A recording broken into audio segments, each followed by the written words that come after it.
we are in a new series, starting a new series called Gifts for a King. And like I said, we're going to be looking at the gifts that the wise men, the Magi, brought to Jesus. If you've been to church for any length of time or you've heard the Christmas story before, you know what these gifts are, right? Let's be a little interactive today. What are the gifts that the wise men brought? That's right, gold, frankincense, and myrrh. I read this week some kids in elementary school. They were reading this off. They were asked, what are the gifts the wise men brought? And they said gold, Frankenstein, and Smurfs. So completely different gifts at all, but these are the gifts. And they're kind of strange gifts that you would bring for a kid, right? Like maybe you're like me and you've been to church, you've read the Christmas story before, and you're like, what gifts are they bringing?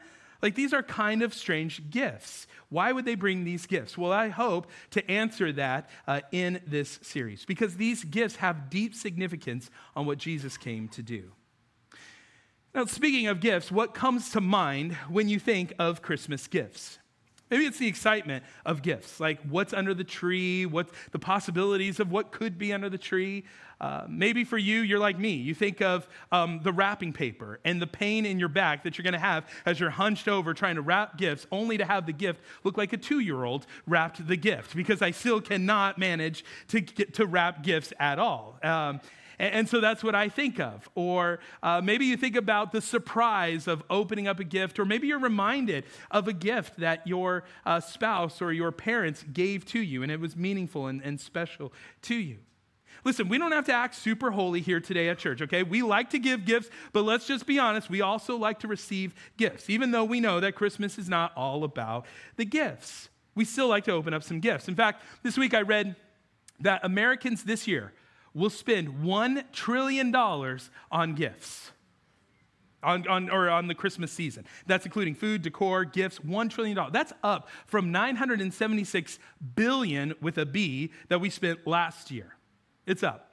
I even read a survey that said, who do you like to give gifts for? Who do you think was the number one person we like to get gifts for? Kids. Some of you might have said kids. Yeah, you would think spouses. It's not. Guess dads are at the bottom of the list. I read that and I was a little depressed. I was like, well, great. I guess to set the expectations real low here. But growing up, my parents always told me, now, Nate, Christmas isn't about the gifts. It's about Jesus. And of course, I was like, yeah, I know. I get it. Like, I grew up in church. I got the whole thing. Like, I know it's not about the gifts. But even this week, as I was thinking about gifts, I was reminded, my family, we grew up very poor. A couple of years ago, my dad was telling me about Christmas, and he was saying, your mom and I, there was a few Christmases that we just felt really depressed because we wish we could have given you more. He told me that one year they gave, if you're old enough to remember, McDonald's used to do special stuffed animals during Christmas time, and I got a Kermit stuffed animal and like 2 other little gifts under the tree. And he was like, that Christmas we cried, we were so depressed, we didn't give you guys what we thought, and so they just didn't have a lot of money. So we didn't have like big Christmases growing up. And I told my dad, I was like, I have no idea. Like they seemed awesome to me, didn't really faze me at all. Now, a couple of years later, my dad got a different job. He started doing really well for himself. And I remember waking up one Christmas morning and the presents seemed to like be spilling out into the living room. Like they were all over the place. I was like, whoa, this is awesome. But that was the year my parents decided to say, before we open up gifts, we're going to read the Christmas story and we're going to pray. And as a parent, I understand, right? Like if you don't have a lot and you feel kind of sad and you wish that you could do more, and then a couple years later, you can just do so much because the Lord's blessed you, I understand all of that. But as a kid, that was one of the most torturous moments of my life because I was like, I got to get to those presents. Like as they're talking, I'm like, what are those gifts? Did I say this? I hope that big one's mine. Like that's all I could think about. But it's fun to open up gifts on Christmas, even though that's not what it's all about. And when you look at the gifts that the wise men gave to Jesus, they're kind of strange, right? They're not toys. They're not clothes. They're not anything that a child could use. They're unusual, even strange by our standards. Like we have an idea on gold. Like we kind of get it, gold. But frankincense and myrrh, we're like, what are those? The first essential oils for a baby? Like what are those all about? But they send a very powerful message about who Jesus is and what he came to do. And today we're going to be looking at the gift of gold. And if you like to take notes, the title of today's message is When Gold Points to God. When Gold Points to God. Now, Before we get into our text, I want to tell you three things that gold symbolizes, or three things to keep in mind as we talk about gold being brought to Jesus. And the first one is it symbolizes royalty. It shows us that Jesus is king. Did you know gold appears in the Bible something like 385 times, more than any other metal in the Bible? In biblical times, gold was viewed as one of the most precious substances on earth. Now, of course, we know rhodium and platinum are better than gold in value. I think gold is like the third on the list there. But in the ancient world, gold was unmatched. It was a symbol of wealth, of honor, of status. And so if you were going to give a gift to a king, you better make sure it had some gold. If you were going to give a card to a king, you better slip some gold in that card, because gold was the metal for kings. And so when the Magi bring gold to Jesus, they knew that Jesus is the King of Kings, and gold was a fitting gift for him. I even read this week that church historian Tertullian in the 2nd century believed that by the Magi giving Jesus the gifts of gold, frankincense, and myrrh, it was a fulfillment of Isaiah 60, verse 5, that says, "The Gentiles will come and bless you, give you great wealth." So gold was an appropriate gift for Jesus because it was a proper gift for a king. It showed his royalty. But two, it also symbolized his great value. It shows the worth of Jesus. But even more so, like when you think about it, gold being given to this meant a lot to this family, because Mary and Joseph, they were a family that was in poverty. They had only known poorness. They'd grown up in poverty, but now they come into this huge amount of money. Now, what happened to it, we don't really know. We can only assume, and what many commentators speculate, is that this gold was used because King Herod goes crazy, as we'll see here in a little bit. And so Joseph, Mary, and Jesus traveled down to Egypt, and so gold could have been used to finance that trip. And then when Herod dies, then as they travel back up, they go and make their home in Nazareth. And so gold could have been used for that trip, which is awesome. Because think about this. God knew what was going to happen, and God was going to protect and provide for that family to make sure his plan was going to go through. It's God ordained. And so gold would have been very helpful for them. But three, gold points to Jesus' ministry. Here's what I mean. Remember in the Old Testament, the temple? If you remember the layout, you have the outer court, then you have the inner court, and then you have the most inner court called the Holy of Holies. And it's in this most inner court, the Holy of Holies, where the presence of God dwelt. And if you remember, once a year, the high priest would then go into the Holy of Holies, and he would encounter the presence of God, and he would make sacrifice for the sins of the people. Now, there's an interesting detail in 1 Kings chapter 6 that we often read over, read past, don't pay much attention to, but if you were to slow down and read it and think of it in light of the gold that the Magi are bringing to Jesus, I think it gives us a picture of Jesus and his ministry and what he came to do. In fact, 1 Kings chapter 6 says it this way. The inner sanctuary was 20 cubits long, 20 wide, and 20 high. He overlaid the inside with pure gold. And he also overlaid the altar of cedar. Solomon covered the inside of the temple with pure gold. And he extended gold chains across the front of the inner sanctuary, which was overlaid with gold.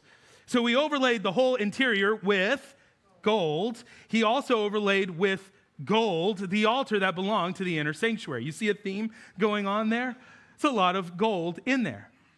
So you got to picture it. The walls, the chains, the altar, everything in the Holy of Holies is covered in gold, where the presence of God dwelt, where the high priest went in once a year to make sacrifice for the sins of the people, and where God forgave all of the sins. It was all covered in gold. And I don't think it's by mistake that Jesus, who would be sacrificed for our sins, was brought gold. Even think about it even further, right? In there's this curtain, and it's not just this like flimsy, cheap thing, right, that you get at Target. It's like really, really well made. It's thick, it's heavy, and it's a curtain, it's a veil that separated God from man. And when Jesus died on the cross, what does Matthew and what does Mark tell us? It says that God tore that curtain from top to bottom, showing us that we now have access to him, that we don't need a priest, we don't need anything else, that through Jesus we can have forgiveness of sins, that we have access to God and can have a relationship with him.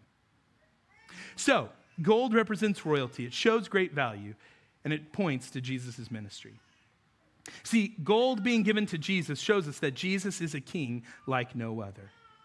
Now, as soon as I say the word king, many things can come to our minds. Many different people, maybe definitions, emotions come to our mind. We can think of good kings, bad kings. We can think of all these different things because we can think throughout history and think about the different kings. Even in pop culture, what do we have? We have the Lion King, right? We've got Burger King. We've got the king of rock and roll, Elvis Presley, right? Christmas time, we got Nat King Cole, right? Some of you remember that. Some of you are going to have to Google that later, okay? And that's okay. Even I had to Google that. I was like, I know him, but I don't know him, you know? But we have all these kings. And so when we say the word king, we can kind of have a fuzzy picture and maybe go, well, Jesus is a king. No, what we got to understand is Jesus is the king of kings and the Lord of lords. And so here's the question I want you to wrestle with today. Is Jesus your king? And just like the Magi who recognized who Jesus truly was and worshiped him and offered him their best, we stand in that same story today. Is Jesus really the king of our life? So here's how we're going to approach the message today. I'm going to read Matthew chapter 2. I'm going to read sections of it, pause, give you some observation, interpretation. And at the end, I got one big question, one application point for us, okay? So here we go. Matthew chapter 2. Pick up with me in verse 1. It says this. Now, after Jesus was born in Bethlehem of Judea, in the days of Herod the king, behold, wise men, the Greek word for wise men, by the way, is the word magioi. It's where we get our word magi from. So wise men from the east came to Jerusalem saying, where is he who has been born king of the Jews? For we saw his star when it rose and have come to worship him. Jesus is born, and here comes these wise men from the east known as magi. And so we got to ask ourselves some questions right out the gate. We got to go, well, who are these wise men and where did they come from? Well, the text tells us where they came from. They said they've come from the east. And what many historians and commentators believe is that they're coming from modern day Iran or Babylon, which is modern day Iraq. So that's an idea of where they're from, but who are they? Well, they're not kings. And I hate to ruin the song, We Three Kings, right? We three kings of Orient are bearing gifts, we've traveled so far. The only thing right about that song is that they traveled far. Everything else is wrong. They are not kings. And most likely, there wasn't three of them. I read this week that it was probably a whole army of these people traveling with them. It probably just wasn't three wise men, but a group of wise men. And they probably had protectors, maybe other people cooking for them. They had a whole group of people with them. Now, maybe there was three. We won't know until we get to heaven. But what a lot of people speculate is just this whole army of them coming to see Jesus, following that star. But these magi, they're spiritual advisors, they're astrologers, so they're setting the stars in the sky. They're skilled in philosophy and science. They're interpreters of dreams. But this isn't the only place where magi show up. In fact, they first appear in the Old Testament book of Daniel. Nebuchadnezzar, he hired magi to be his own spiritual advisors. So they are some of the highest ranking officers in Babylon. Now, if you remember, you go back to the story in Daniel, or King Nebuchadnezzar, he has this dream, and Daniel is the one who interprets this dream. The Magi, they tried to interpret this dream, but they couldn't interpret it. And so because Daniel came in and interpreted this dream, he not only saved their lives, but then Daniel became the boss of the Magi. Now, why am I telling all of this to you? Because without that information, you don't really understand the question in verse 2. When the Magi ask, where is he who has been born king of the Jews? Have you ever stopped and wondered why they asked that question? Like when you think and you really understand their background and where they came from, why are these Gentiles, these people who are not Jewish, why are these people from a foreign land who worship pagan gods coming to worship the king of the Jews? Why are they asking this question? Well, the answer is Daniel set the stage for all of this. Then you might be like, well, what do you mean? Well, Daniel spoke about this in prophetic fashion, that there would be a Messiah born who would be king over Israel and eventually be ruler of the world. You can read about it, Daniel 9, Daniel 12, even Daniel chapter 2 when he interprets the dream of King Nebuchadnezzar.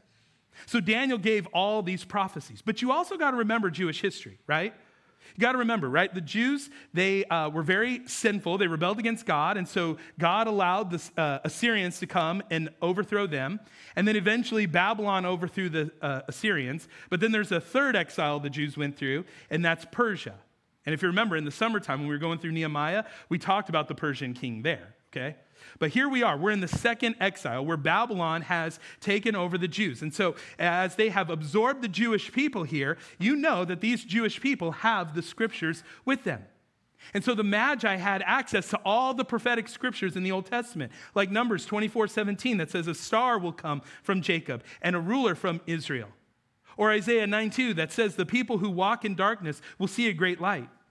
For those who live in a land of deep darkness, a light will shine. So you've got to understand, Daniel gave them all this background information, all these prophecies. As the Jews are living in captivity, the Magi have access to all these scriptures. And so here they are now following the star, and they show up at Herod's front door, chasing the star, trying to get to Jesus to worship this new king.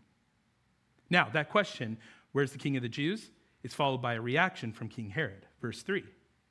When Herod the king heard this, he was troubled, and all of Jerusalem with him. See, in pursuit of this new king, they run into the existing king, King Herod. And we got to pause right there, because we're so far removed from this story that when we hear the words King Herod, they don't really hit or land like they would have people who were reading this closer to this time. Because we got to understand who King Herod is. Because King Herod was not a good king. He cared only about himself and his kingdom. One of the things in his kingdom that he cared a lot about was his building projects. He completely rebuilt the city of Jerusalem, calling it, in his own words, into a city worthy of his grandeur. Now, if that doesn't tell you the type of guy he is, I don't know what will, right? But it kind of gives us some insight into who he is. He even built a city on a shoreline called Caesarea, which was one of the largest, biggest ports in the region. There's even a story that said that he was sailing back from Rome, and he saw Caesarea from a distance, and he was like, Caesarea doesn't look all that impressive. I'm going to go ahead and order it to all be covered in marble. He built something like 15 palaces for himself with all the modern conveniences, swimming pools. He constructed fortresses, built a temple for the Jews. He redid their water system. He loved naming things after himself so that his memory would echo throughout history. So not only did he love building buildings and building up his kingdom and making a name great for himself, but he was also a wealthy king. He was a rich king. How did he get rich? Well, he taxed the people to death. Like, we have it rough when it comes to taxes, right? Like, some of us, we look at what we pay in taxes and we're like, man, what I could do with that money, right? Like, it's kind of ridiculous. But it's nothing compared to these people at this time. They had to pay all kinds of different taxes. For example, they had to pay a Roman tribute tax, a trade tax, market exchange tax, a temple tax. And so after the people paid all those taxes, it amounted to something like 75% of their income just went to taxes. They were living on 25%, living paycheck to paycheck, scraping just to get by. So not only did he build big structures, build up his kingdom, not only did he tax the people to death, but he was very insecure. Herod was always nervous of losing control of his kingdom. And if he thought that there was a threat to his kingdom, he quickly took care of him. He killed anybody. And I'm not just talking about his political enemies. He was violent to his own family. I read this week that he killed his own wife, who was his granddaughter, which is creepy and gross all at the same time. You can figure out how that worked out. I don't know, but that's what he did. That's what happened. He killed his own wife. One of his sons he thought was trying to overthrow him. And so what he did is he strangled him to death. Two of his most favorite and outspoken most favorite sons, he thought that they were trying to take the throne from him. And so what he did is he drowned them in the family pool. This guy was crazy. He's unstable, power hungry, and paranoid. And so when he's asked, where's this king of the Jews, you can kind of start to understand a little bit why he's troubled. Herod is trying to protect his kingdom at all costs. But I also thought this week, he's probably paranoid because of that. But if you imagine, if it's not just 3 dudes trying to find a baby, but it's like a whole army of people, that's probably got to set you off a little bit too. You got to be a little more paranoid about that. But we start to understand now why he's troubled. But look a little closer at that line. Herod was troubled, and all of Jerusalem with him. Again, I think this gives us an indication of the kind of king that he was. Because if Herod was happy, then all of Jerusalem was happy. But if Herod was mad and furious and disturbed, so was the rest of the area. This is the type of king that he was. And so when he heard the news, you've got to understand, King Herod felt threatened by Jesus. Everything that Herod held on to, everything that he built, every palace, his power, his wealth, was all threatened by this new king named Jesus. So Herod had to respond to what he was hearing. And so he had to answer two very important questions. One, who was this new king? And two, where was this king located? So he takes some action. Verse 4. And assembling all the chief priests and the scribes of people, he inquired of them where the Christ was to be born. See, Herod is a smart king. He's protected his kingdom long enough to know what to do. And so when he hears the threat of a new king, he calls the chief priests, the scribes, what we would say the religious leaders of the day, to get the answers to the questions that he needs. He needs to find out who this Christ is because he wants to protect his kingdom. So look at what they say. Verse 5. The religious leaders say this. They told him, in Bethlehem of Judea, for so it is written by the prophet, and they're going to be talking about Micah the prophet, and they're quoting from Micah chapter 5, verse 2, that says, and you, O Bethlehem, in the land of Judah, are by no means least among the rulers of Judah, for from you shall come a ruler who will shepherd my people Israel. So Herod gets the answers to his questions, and I imagine that this answer shocked him. Bethlehem? Like Bethlehem is in his back door, like in his backyard. In fact, he built a palace up on a hill. And so when he would go out, what he would do is he could literally look out and he could see Bethlehem right there in the distance. But this week I thought what probably scared Herod more was not just that he was in Bethlehem, but what most people believed that the Messiah would come to do.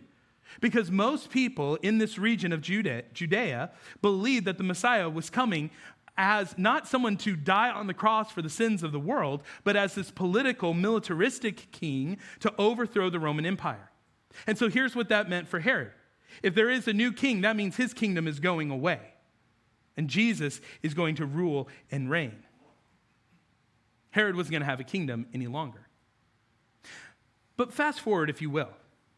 Jesus, probably roughly around 33 years old, riding into Jerusalem on a donkey. What are all the people doing? They're shouting, Hosanna, praise him, here's our king. They're even waving palm branches, right? You remember the story? Waving palm branches there, which was illegal for them to do, by the way. But I think they don't really care. They're just like, who cares? Our king is going to overthrow Rome and we're going to rule and reign. Jesus' life was kind of bookended by this mistake of what Jesus really came to do. He is going to rule and reign one day, make no mistake about it. But they missed the point of what he was doing. And so back to Herod here. I imagine this news shocked him because this king wasn't coming to invade him. No, this king already existed and was in his backyard. So he begins to plan for what he's going to do. And he even comes up with a backup plan. But look at this plan. Verse 7. Then Herod summoned the wise men secretly and ascertained from them when this time of the star had appeared. And he sent them to Bethlehem, saying, go and search diligently for the child. And when you have found him, bring me word that I too may come and worship him. So Herod asked the wise men, hey guys, when did you see this star? Like, can you give me some time, some dates, some information? And then he uses that information because he's going to have a backup plan. And we'll talk about that here in a minute.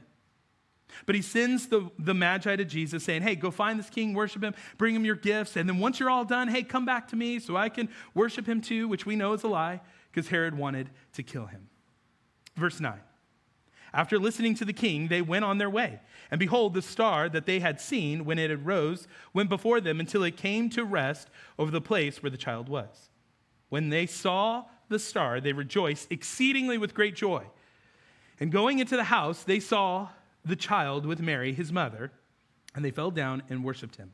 Then opening their treasures, they offered him gifts, gold and frankincense and myrrh. And being warned in a dream not to return to Herod, they departed to their own country by another way. And so the Magi go, and they find Jesus with his mother Mary, and they worship him. Now I'm going to ruin your manger scene here, and I don't mean to, but I'm going to, okay? Because for many of us, when we think of the Magi coming to Jesus, we think of them showing up with Jesus as a newborn baby. But that's not the case. They traveled a long time. And I don't know how many stops they had to make, but I'm sure they had to make many stops. And again, if it's a lot of people, they probably made many stops. And they're all traveling by camel, and so it took a long time. So if you have a manger scene in your house, what you should do is you should put it on one end of the house and set the wise men on the completely opposite side of the house, because that's more of what it looked like. But when we read the story, we could think, oh, this is so awe-inspiring. Like, it's this holy moment, this newborn baby, they worship him. But when the Magi show up, Jesus has grown up. And how do we know this? Well, verse 11, it says, and going into the house. It doesn't say the cave. It doesn't say the manger scene, right? He isn't a newborn anymore. Jesus is in his terrible twos. Now, because it was Jesus, God in flesh, I think it was the terrific twos, okay? And really just set Mary and Joseph up for failure. They're like, Jesus is easy. We'll have more kids. None of them would compare to Jesus. So here's Jesus in his terrific twos here. And when the Magi show up, they bow down and they worship Jesus. Here's what that means. Face to the ground, nose touching the ground, worshiping this 2-year-old Jesus as king. But take note of what happened here and the order of what happened here. Before they gave Jesus anything, they worshiped him first. We could say it this way. Before they gave their gifts, they gave their heart. And I think this is an important example for us, because we often talk about the Christian's responsibility to give of our time, our talent, our treasure. And listen, we should do those things. Don't neglect those things. We should give Jesus those things. But before we ever give him those things, we need to give ourselves.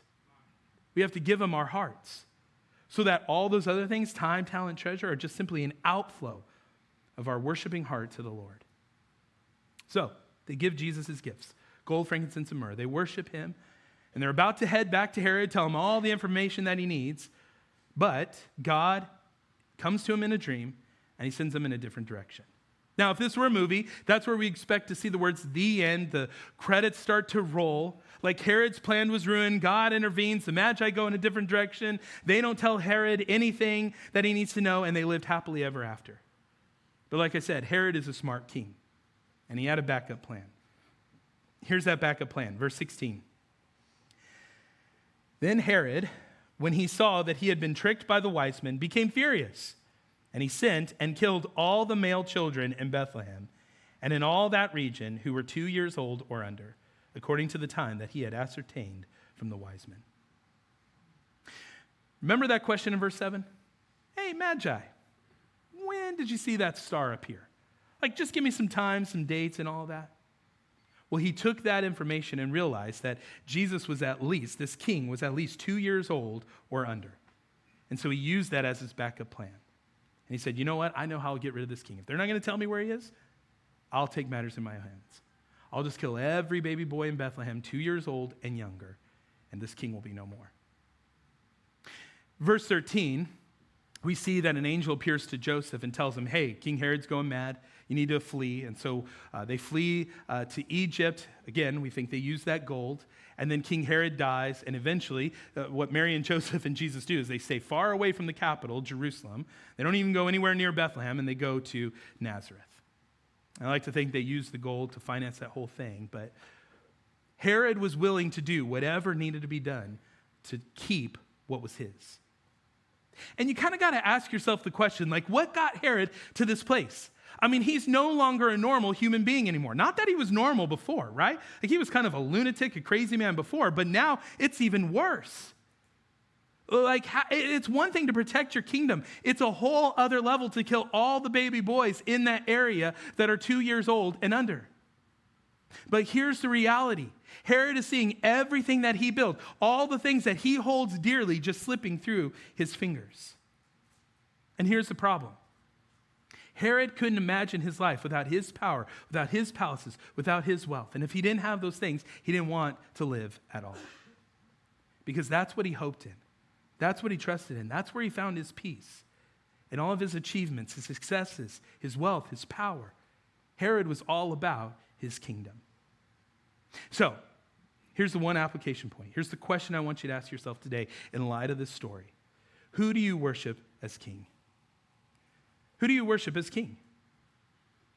Like I mentioned earlier, when we talk about king, or a kingship, it's kind of hard for us, right? Because we have all these kind of different images in our mind and thoughts when it comes to it. I mean, even in our own form of government, we don't have a king. We like a president. Why do we like a president? Because if we don't like the guy, we'll just vote him out, right? We'll just get a new guy. But when you have a king, you don't have a choice. That's a king for life.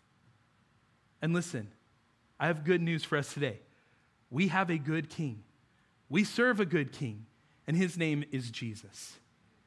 And he left the glory of heaven to come down to this earth, to put on our flesh, to live the life we couldn't live. He experienced what it's like to feel pain, to feel sorrow, to feel joy. He experienced everything that we experience. He's not unfamiliar with our suffering. He is very familiar with it. And he put on our flesh, and he lived the life we couldn't live, and he died the death that we should have died. He died on the cross. 3 days later, he rose from the grave, conquering sin, death, hell, and the grave. And if we put our faith and trust in Jesus and in his finished work on that cross, then we will experience life and life to the fullest. That's the king we serve. And maybe you're here today and you're having a hard time with that. A couple of weeks ago, we walked through Psalm 103. I'd encourage you, go online, check that out. Because that's a good reminder about how good our God is. That he is loving and kind. Yes, he is powerful. Yes, he is full of justice. But he is slow to anger, abounding in mercy. His love for us is steadfast. That's the kind of king we serve. But the question is he king of your life? Do you worship him as the king? Or are you like Herod? Or like the scribes, the priests, the religious people? Or are you like the Magi? See, Herod followed the star of self. He didn't want God or anybody else to interfere with his plans or his glory. Herod claimed to be a worshiper, right? Verse 8, tell me where this king is so that I can go worship him too. He was a pretend worshiper. A lot of people are pretend worshipers. But what they're doing is they're only worshiping themselves. Their kingdoms, what they build, what I have. Then there's the priests and the scribes, the religious leaders. They were following the star of religion. They knew all the right answers, but they had all the wrong actions. They could tell you the verse in the Bible, where to find it, where to look, but they wouldn't go and see if Jesus was really born in Bethlehem. And then you have the Magi. They were looking for a king, and when they found the king, they worshiped the king. Who are you worshiping today? Is it self, your kingdom, what you build, religion, or is it Jesus? In the New Testament, the kingdom of heaven or the kingdom of God is repeated over and over and over again. The kingdom of heaven appears something like 70 times. The kingdom of God appears something like 32 times. So you've got 100 different times this idea of kingdom and king is associated with Jesus. Again, is Jesus your king? Are you worshiping him as king? People recognize it. You can read it all throughout the Bible. Like I mentioned earlier, Jesus, he's riding a week before his crucifixion. He's riding into Jerusalem on a donkey. And when he does, what are the people saying? They're saying, blessed is he who comes in the name of the Lord, the King of Israel. Pilate has this plaque on the cross that says, this is Jesus of Nazareth, King of the Jews. When Jesus comes back, Revelation 19, on his robe, there's a saying that says, King of Kings and Lord of Lords. People recognized it. People said it. So here's my question for you. Do you see it? Is Jesus your king? Are you his subject? Are you his servant? Does he call the shots in your life? Or are you calling the shots? Who's on the throne of your life? Yes, he is your father. Yes, he is your friend. Yes, he is your savior. But is he your king? Is he the king of your home life? Do you see your husband, your wife, your kids, your friends? Do you see them like Herod saw people? That they were just people to do his bidding that can be walked over and trampled on? Or do you see those people as Jesus sees them? Do you serve them? Do you care for them? Do you love them? Do you seek their good above yours? In your job, do people even know that you're a Christian? Do people know that who's the king of your life? Intellectually, is Jesus the king of your mind? Are you daily having your mind renewed by the scriptures? Is he the king of your marriage, king of your calendar, king of your finances? Is he your king, and do you worship him? And listen, it's easy to look down on Herod. Like even this week, I was like, this Herod guy, what a loser, you know? Like I'm nothing like Herod, because that's what we do, right? We instantly compare ourselves. Oh, I'm not like Herod. Jesus can easily love me. I'm not like him. But we have more in common with Herod than we'd like to admit. Now, we may not be doing all the bad things that Herod did, but we're just like Herod. Herod had a kingdom. We have a kingdom. Herod is holding on to his kingdom. We like to hold on to our kingdom. Oh, this is mine. I'm going to hold on to it. And the kingdom of God is going to collide with our kingdom, and we have a choice because it's going to rub us the wrong way. And so we have a choice. Are we going to surrender our kingdom and live for God's kingdom, or are we going to hold on to our kingdom? Listen, we can make fun of Herod all day long, but I'll tell you one thing he did right. He took Jesus seriously. And for some of us, that's the starting point. We need to take Jesus seriously. Where do you stand with God today? Who's the king of your life? Who do you worship today? There's a song I like to sing, and I'm not going to sing it, but there's a song that we sing from time to time, and it's the song, What a Beautiful Name It Is. I'd encourage you, look it up, listen to it, sing it. But I looked up some of the lyrics, and here's the lyrics. It says, you have no rivals, you have no equals. Now and forever, God, you reign. Yours is the kingdom, yours is the glory, yours is the name above all names. And I thought about that song. I was like, man, I love that song. Like it expresses everything that I'm feeling inside, and I love to sing it. I love the powerful words in it. It's an easy song to sing. But I thought, do we actually live that out? Is it really his kingdom or is it my kingdom? Is it really his glory or is it my glory? Is it really his name or is it my name? Easy to sing, difficult to live out. Be like those wise men who worship Jesus, who gave all that they had to him, who bowed at his feet. Today, worship him.